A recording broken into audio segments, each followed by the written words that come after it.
Welcome back. Morning spot के दूसरे segment में आपको खुशामदीद कहेंगे और आज जो हम बात करने जा रहे हैं वो रेबीज़ के बढ़ते हुए केसेस पर बात करेंगे। हुकूमत इसके लिए क्या इक़दाम करी है, वैक्सीनेशन के क्या इंतज़ामात हैं, इस पर कितना कंट्रोल कर लिया गया है, क्या लूप होल्स हैं, क्योंकि सिंध में जो आवारा कुत्ते हैं और रेबीज़ के वाक़यात हैं वो एक संगीन अवामी सेहत के बहरान की शक्ल इख्तियार कर चुके हैं। सिर्फ जिना अस्पताल की बात कीजिए और इंडस हॉस्पिटल, तो वहाँ रवां साल 18 अफराद रेबीज़ के बायस जाँ बहक हो चुके हैं, जबकि सूबे भर में कुत्तों के काटने से 2,84,138 केसेस रिपोर्ट हो चुके हैं।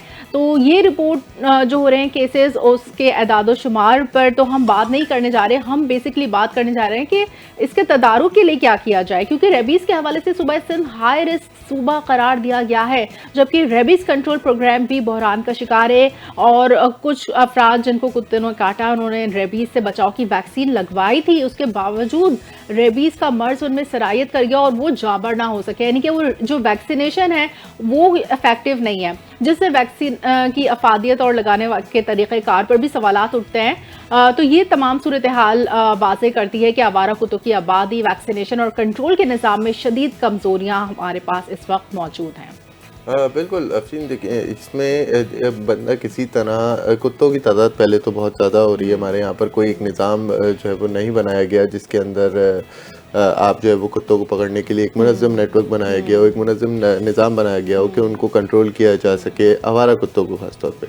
ठीक है, उसके अलावा ये है कि आप जब कोई आपको काट लेता है, काटने के बाद आप वैक्सीन के पैसे चलें किसी तरह अरेंज कर लेते हैं, वैक्सीन किसी तरह आपको अवेलेबल हो जाती है, लेकिन वो वैक्सीन का असर ना करना, तो फिर क्या फ़ायदा। एसी पे हमारे साथ मौजूद हैं मेडिकल ऑफिसर हैं जामिया कराची के, यूनिवर्सिटी ऑफ कराची के, डॉक्टर हसन। अस्सलाम वालेकुम हसन साहब, कैसे हैं? ठीक है, अस्सलाम वालेकुम। वालेकुम सलाम, मैं बिल्कुल ठीक हूँ, आप लोग कैसे हैं? अल्लाह का शुक्र।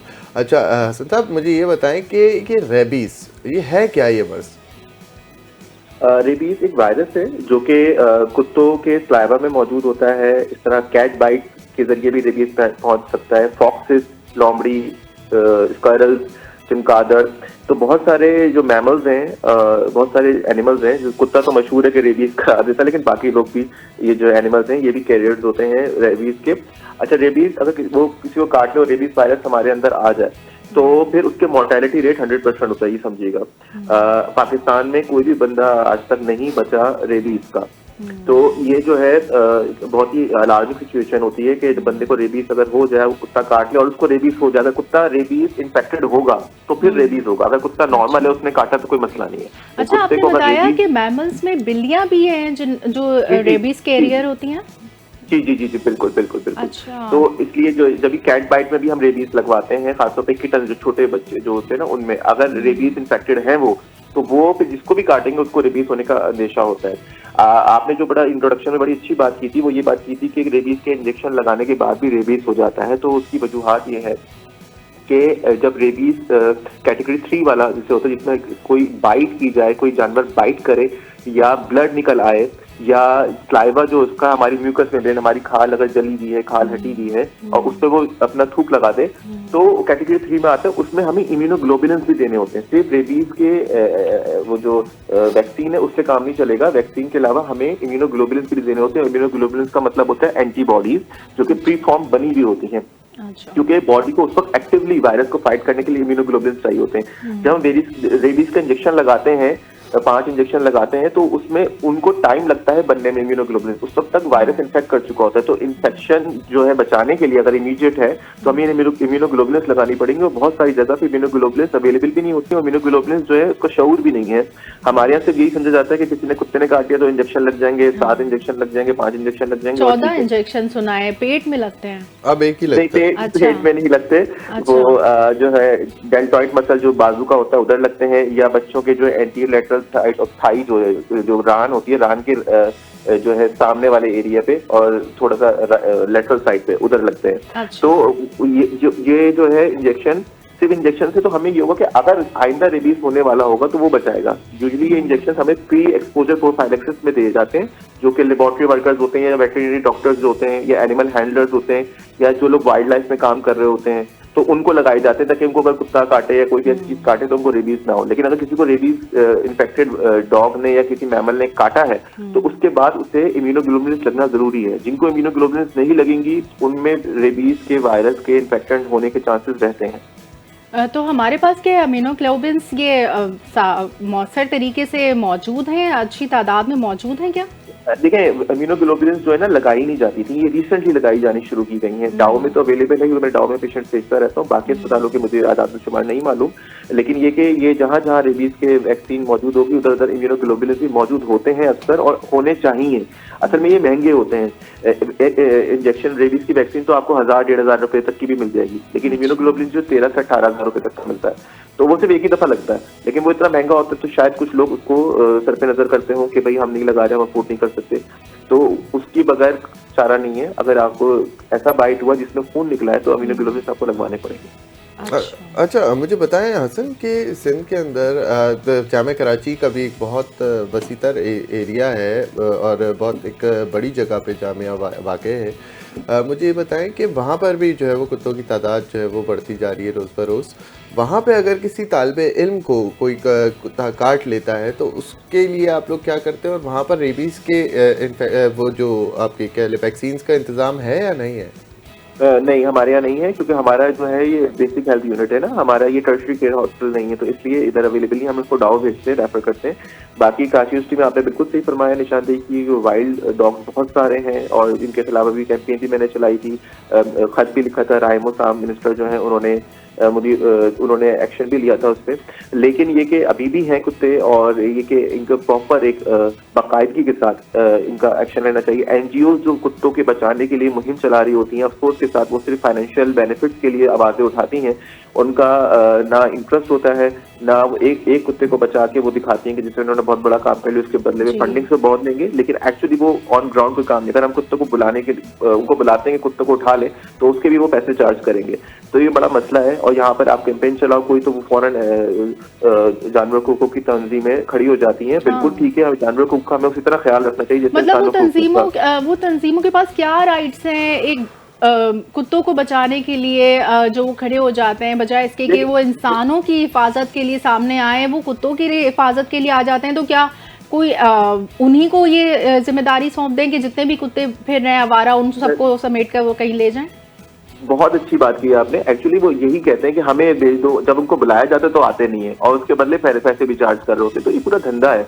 अच्छा, इन लोगों का ये मसला कि ये देखें, सिंसेरिटी से हम सब, कोई भी इंसान, शऊर इंसान जानवरों के खिलाफ क्यों कोई काम करेगा? कोई भी काम नहीं करना चाहता, लेकिन जहाँ ऐसे वाकयात बढ़ रहे हो, आवारा कुत्ते बढ़ गए, उधर हमें कर्टेल करना होता है। ये तो वही है जैसे सांप को मारने वाली बात है।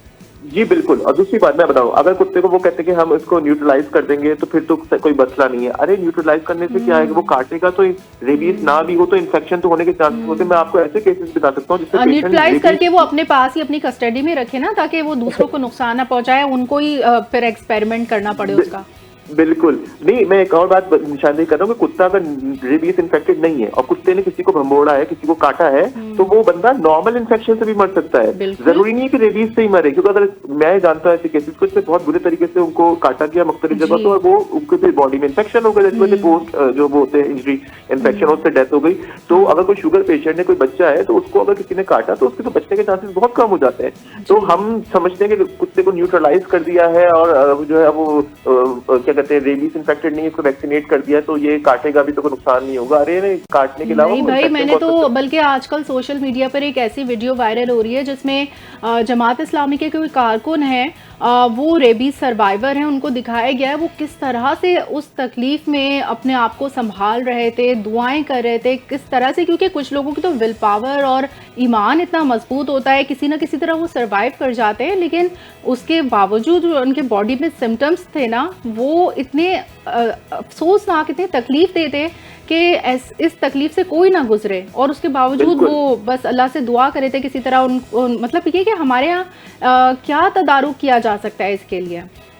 देखें वो जो आपने वाकया नरेट किया बहुत ही हॉरिफाइंग था, लेकिन वो टेटनस का वाकया था। टेटनस भी इतना ही खतरनाक होता है, वो रेबीज का नहीं था। अच्छा। रेबीज में तो शायद वो बचते भी नहीं, लेकिन ये कि हाँ टेटनस में भी बचना बहुत मुश्किल होता है। 95 to 98% मोर्टेलिटी रेट है उसका भी। अच्छा। लेकिन ये कि अल्लाह ताला ने उनको शिफा दी, अल्लाह ताला ने उनको जिंदगी दी। लेकिन हमारा ये है कि हम अपने एंड पे क्या एहतियात कर सकते हैं। हमारा अगर एनिमल्स से ताल्लुक है, जो अगर हमारे घर में एनिमल्स हैं या हम ऐसी जगह पे काम करते हैं जहाँ बहुत सारे एनिमल्स हैं, तो हमें तो एक तो प्रोफाइलेक्टिकली हमें रेबीज वैक्सीन लगा लेनी चाहिए, और इसको बूस्टर हर 3 से 5 साल पे लगवाना चाहिए। क्योंकि हमारे एनिमल से ताल्लुक है, कोई रेबीज इन्फेक्टेड काटेगा तो हमारी बॉडी में इम्यूनोग्लोबुलिन एंटीबॉडीज होंगी जो कि इसको फाइट कर सकती होंगी। दूसरी बात है कि अगर कोई होता है तो हमारे यहाँ, मैं आपको एक बात बताऊं, एक बड़ा अच्छा एक अजीब सी बात थी कि एक बहुत ही समझदार बड़ा इंसान, उसको कुत्ते ने काटा, वो मेरे पास 5 दिन के बाद आ रहा है, ये जख्म हुआ है, ठीक नहीं हो रहा। तो मैंने कहा आपने रेबीज के इंजेक्शन लगाए? मैं इसी चीज पे मैं आपसे जानना चाहूंगा। देखिए, किसी भी मसले को निपटने के लिए, किसी मसले से निपटने के लिए आपको फौरी तौर पर उस जैसे कुत्ता आपको काटे तो फौरी तौर पर आपको किस तरह से रिएक्ट करना है। सबसे पहले तो ये बताएं कि आपको उस टाइम पे क्या करना है, और किस हॉस्पिटल में जाना है। जी, उस जगह जैसे कुत्ते ने काटा है, अगर छोटा सा वूंड है, वह थोड़ा सा वूंड उसको अच्छे से पानी से वॉश करेंगे, साबुन से वॉश करेंगे और फिर अस्पताल जाएंगे। अगर बहुत बड़ा वूंड है, बिल्कुल इंजरी हुई भी है, सॉफ्ट टिश्यू पूरे निकाले हुए, कुत्ते ने काटा हुआ है पूरे तरीके से, तो उसको ब्लीडिंग हो रही है तो उसको हम प्रेशर बैंडेज करके अस्पताल भेजते हैं। वो उसको अच्छे वॉश आउट करते हैं नॉर्मल लाइन से। उसके बाद उसमें इम्यूनोग्लोबुलिन डालेंगे, वो छिड़केंगे जो मैंने आपको बताया। तो उससे जो है वो इन्फेक्टेड एरिया जो है वो उसको रेबीज के चांसेस बहुत कम हो जाते हैं। और उसके बाद वो वैक्सीनेशन लगाएंगे। इसमें हम वेट नहीं कर सकते, भले छोटा सा वूंड हो या बड़ा वूंड हो, आपको अस्पताल जाना ही पड़ेगा। लेकिन छोटे वूंड होते हैं जिसमें बहुत ज्यादा ब्लीडिंग नहीं हुई है, स्क्रैचेस हुए, तो उसको पहली फुर्सत में अच्छे से साबुन से वॉश करेंगे, और ताकि जो जरा से भी कोई भी एलिमेंट है किसी भी तरह के, भले रेबीज का वायरस ना हो, कोई और वायरस से बैक्टीरिया हो, वो भी वॉश आउट हो जाए। फिर ऐसे लोगों को टेटनस का इंजेक्शन भी लगता है, तो टेटनस भी हो सकता है, तो टेटनस का भी इंजेक्शन हम उस वक्त लगाते हैं। लेकिन आपको फौरन ये नहीं कि आप 1 दिन का वेट करें, 2 दिन का वेट करें। अगर किसी शहर में काटा भी है तो आपको उधर मेन शहर में, अगर इंटीरियर सिंध में किसी को काटा है तो कराची पहुंचने में 1 से 1.5 दिन लग जाएगा, तो वो भी कोई बुरी बात नहीं है। एटलीस्ट आप पहुंचे आप फौरन। मतलब अपने तौर पर जितनी जल्दी आप इक़दाम ले सकते हैं आपको लेना चाहिए। अच्छा, आप खुद इस चीज़ से डील कर रहे होते हैं, ऐसे पेशेंट्स को देख रहे होते हैं, तो क्या जो हमारे मौजूदा सेहत का निज़ाम है, जो हमारे हेल्थ रिफॉर्म्स हैं, वो जो भी ये वैक्सीनेशन का बहरान है, इससे निपटने के लिए काफ़ी हैं क्या? नहीं, हमारे यहाँ देखिए इतनी ज्यादा आबादी है कराची में और पाकिस्तान में, और उसके हिसाब से तो हमारे डॉक्टर्स भी बहुत कम है, स्टाफ भी बहुत कम है, और सबसे ज्यादा यूटिलिटीज जो हमें जरूरत है जिन चीजों की, जो हमारे पास मेडिकेशन होनी चाहिए चीजें, उन सब की कमी है। इतनी बड़ी आबादी को कैटर करने के लिए नहीं है। तो जाहिर सी बात है हर लेवल पे हमें तदारुक करना होगा उन सब चीजों का जो कि हमें नुकसान पहुंचा रही है। फॉर एग्जाम्पल अभी फिलहाल कुत्तों का इशू है, हमें कुत्तों पे फोकस करना चाहिए। जो चीज सर दस्त होती है, आप पहले आपको इमरजेंसी मेजर्स उनके लिए लेने पड़ते हैं। जिस तरह जैसे कोविड आया था तो हमने कोविड के लिए मेजर्स लिए थे। लेकिन ये कि जो सामने एक बड़ी बीमारी नजर आ रही होती है उसको तो हम एड्रेस करते हैं, लेकिन एक प्रॉपर जो वो है ना, जैसे कि स्कीम आप बनाते हैं कि किस तरीके से लॉन्ग टर्म में चीजों को बेहतर करना है, वो हमारे पास नहीं है। ठीक है, बिल्कुल, बहुत शुक्रिया। हसन औद साहब हमारे साथ मौजूद थे। इसी के साथ एक और नेक्स्ट स्टोरी हम शामिल करने जाते हैं अपने सेगमेंट में। हमने रेबीज़ के हवाले से वक्त बात की, लेकिन अब जो है हम एक बहुत अहम जो है ख़बर आपसे शेयर करने जा रहे हैं कराची में मारूफ यूट्यूबर रजब भट्ट के हवाले से। रजब भट्ट के खिलाफ तौहीन मजहब के मुकदमे की समाअत के दौरान सिटी कोर्ट मैदान जंग बन गई और अबूरी जमानत के हुसूल के लिए अदालत आने वाले रजब भट्ट पर वकला ने हमला कर दिया और तशद्दुद के नतीजे में रजब भट्ट जो है वो ज़ख्मी हो गए। जब रजब भट्ट को अदालत में पेशी के बाद अहाते में मौजूद थे, जब अचानक वकला के गुरोह ने उन्हें घेर कर तशद्दुद किया। आप देख सकते हैं कि रजब भट्ट की जो शर्ट है वो उसका पूरा गला फटा हुआ है। तो आप ये देख रहे हैं कि इस वक्त इनके वकला ने बीच बचाव की कोशिश की और रजब भट्ट के खिलाफ हैदरी थाने में तौहीन मजहब का मुकदमा भी दर्ज है और वो पूरी जमानत पर भी हैं। ये बहुत ही वायरल आप कह लें ये वाक़या है अफरीन। कराची बार में आविर नवाज ने भी जो है वो तशद्दुद के मामले में मुकम्मल इंक्वायरी के बाद कहा कि उसके बाद ही बात की जा सकती है। पहले मुकम्मल इंक्वायरी की जाएगी। कराची बार के जो सदर हैं आमिर नवाज बड़ाई, उन्होंने उनका ये कहना था। ठीक है, उसके बाद वकला के मुताबिक रजब भट्ट ने जब गुज़िश्ता पेशी के बाद अपने वीलॉग में वकला के खिलाफ नाजेबा बातें की, जिस पर पर उन्होंने एहतजाज भी किया। इसी पर देखिए रिएक्शन तो आना था। अच्छा, वुकला के खिलाफ जी, उन्होंने पहले बिल्कुल। अपने यूट्यूब पे बात की है, तो वुकला ने फिर उस एक्शन का रिएक्शन दिया है। जी बिल्कुल, इसी पे हमारे साथ मौजूद हैं नुमाइंदा NTN न्यूज़ हैं ज़ीशान मलिक साहब। कैसे हैं ज़ीशान? अल्हम्दुलिल्लाह। हसीब भाई कैसे हैं आप? खैरियत से हैं? अल्लाह का शुक्र है भाई। मुझे बताएं ये क्या वाक़या है ज़ीशान, क्यों इनके ऊपर तशद्दुद हुआ है? एक्चुअली ये अदम बर्दाश्त का वाक़या इसको कह सकते हैं। वुकला की जानिब से जो है वो आज सुबह रजब भट्ट जो है मारूफ यूट्यूबर है पाकिस्तान के, वो आज सुबह जो अब पेश हुए हैं सिटी कोर्ट के अंदर।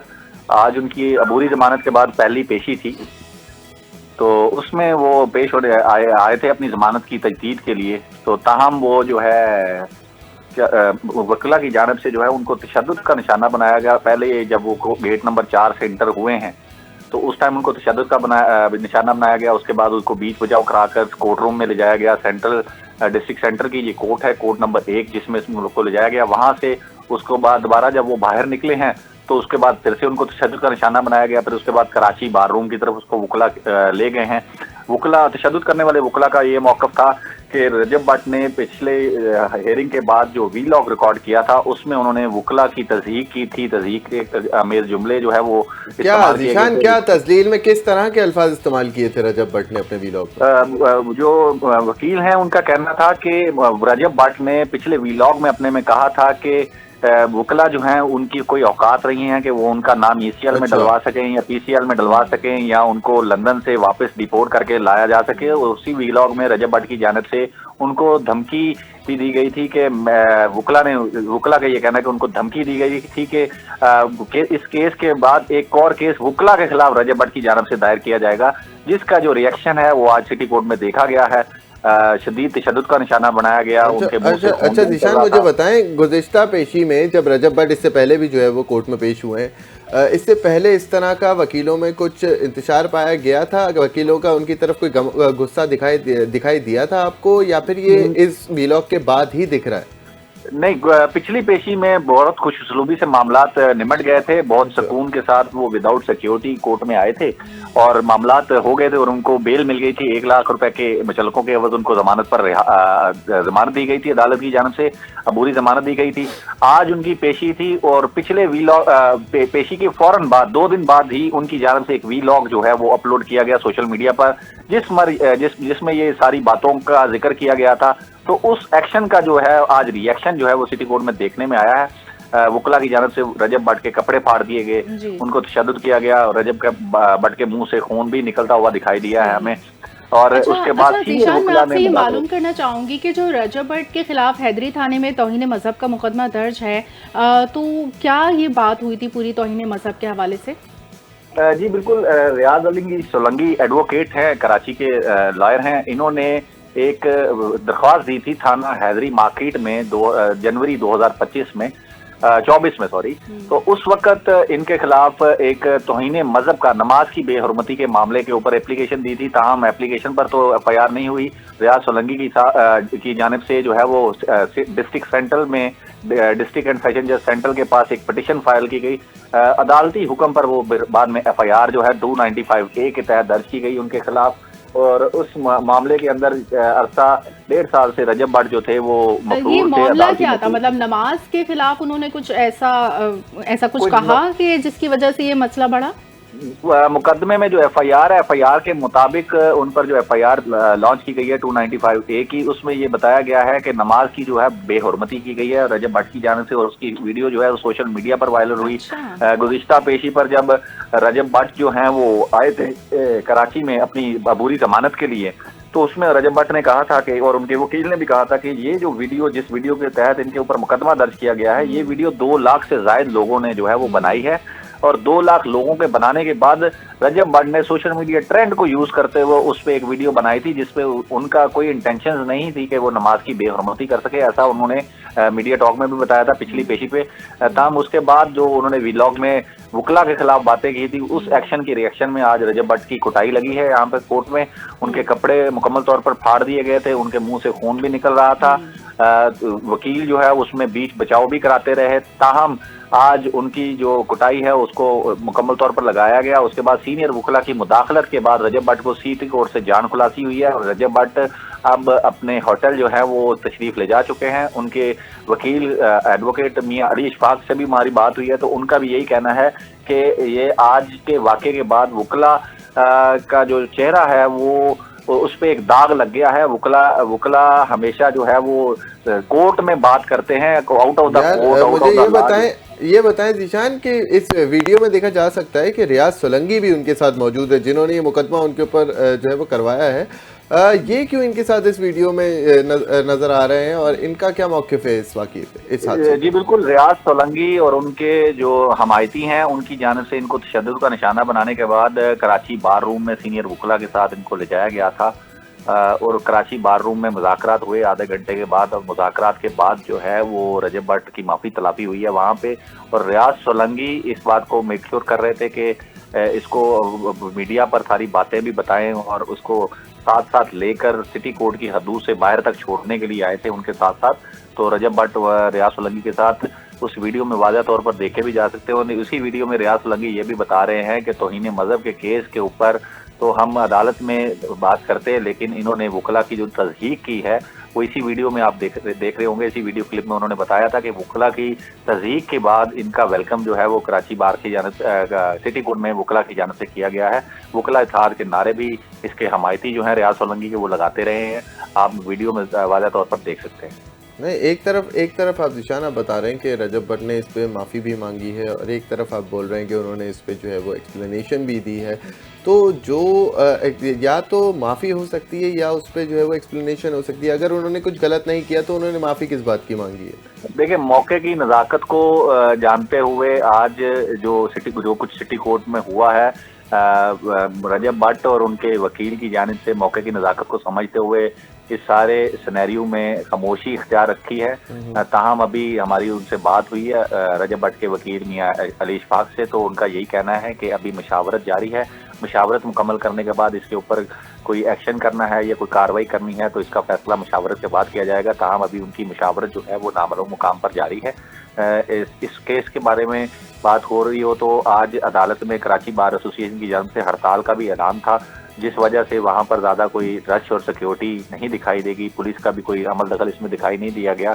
रजब भट्ट को जब पीटा गया था तो वहां पर आसपास कोई पुलिस भी मौजूद नहीं थी। और सिक्योरिटी की सबसे जो बड़ी बात है कि एक मारूफ यूट्यूबर है, उसकी एक फैन फॉलोइंग है पूरे मुल्क के अंदर, इंटरनेशनल उसकी फैन फॉलोइंग है।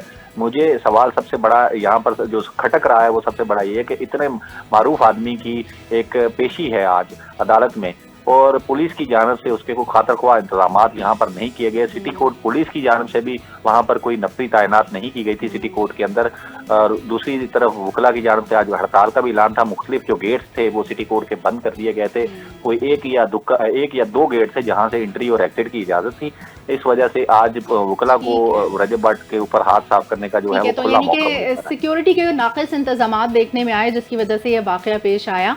बहुत शुक्रिया ज़ीशान मलिक, आप हमारे साथ मौजूद थे। कराची में सिटी कोर्ट में मारूफ यूट्यूबर रजब भट्ट पर वकला ने हमला किया और रजब भट्ट अदालत में पेशी के बाद अहाते में मौजूद थे कि अचानक वकला के ग्रोह ने उन पर तशद्दुद किया। ये अफसोसनाक वाक़या पेश आया। आज सिक्योरिटी लैब्स था और जो है रजब भट्ट के खिलाफ हैदरी थाने में तौहीन मज़हब का मुकदमा भी दर्ज है। तो देखना ये होगा कि अब जो है वो अबूरी ज़मानत पर हैं। तो रजब भट्ट ने गुज़िश्ता पेशी के बाद अपने व्लॉग में वकला के खिलाफ कुछ नाजेबा बातें भी की थी जिसकी वजह से वकला मुश्त होकर उनके खिलाफ ऐसी कार्रवाई। ये इसके अंदर तो देखें कि ये हैं और एक आध और यूट्यूबर्स हैं जो हमेशा से कंट्रोवर्शियल वीडियोज़ के मामले में जो है वो तनकीद का निशाना भी बनते आए हैं और इस तरह के वाक़यात भी काफ़ी हुए हैं कि उनके घरों पे हमले हुए हैं और इस तरह। तो खैर ये तो देखें इसमें तो कानून ही बेहतर फैसला कर सकता है कि कोई किसका कसूर है।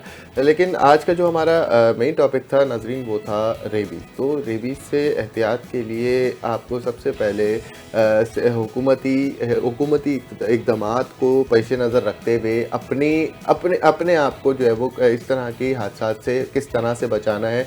तो इसके लिए ख़ास तौर पर एहतियाती तदाबीर इस्तेमाल करें। एहतियाती तदाबीर जो है वो लाजिम है इसके लिए।